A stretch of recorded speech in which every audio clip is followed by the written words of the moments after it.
ছাচিলাপুর বাজার বটতলা মাগুরা জেলার শ্রীপুর থানার মধ্যেই এই ছাচিলাপুর বটতলা সামনের দিক চলে গিয়েছে শ্রীপুরের দিকে, আর ওই পাশে ব্রিজের ওই দিকে চলে গিয়েছে দাঁড়িয়াপুরের দিকে।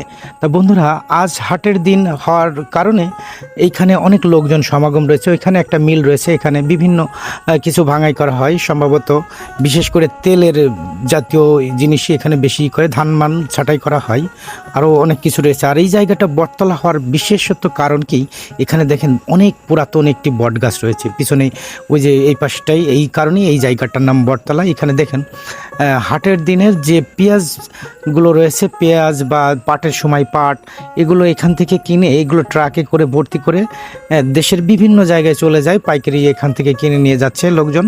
এবং এক মুরব্বী ভিতর থেকে বাজার করে আসলেন। এই পাশে আরও বেশ কিছু দোকানপাট রয়েছে। এখানে একটা রেন্টি কড়াই গাছ রয়েছে, অনেক বড় একটা রেন্টি কড়াই গাছ, দেখুন কত বড়, অনেক বিশাল বড়। তারই সামনে আশপাশ জুড়ে অনেক দোকানপাট গড়ে উঠেছে। ছাচিলাপুর বাজার মাগুরা জেলার শ্রীপুর থানার মধ্যেই এই বাজারটি অবস্থিত।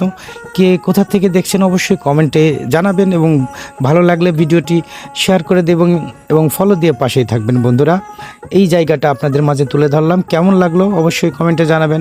তো বন্ধুরা, এই ছিল মোটামুটি এই জায়গার পরিবেশ পরিস্থিতি। ভালো থাকবেন, সুস্থ থাকবেন। আজকের মতো বিদায় নিচ্ছি, আল্লাহ হাফেজ।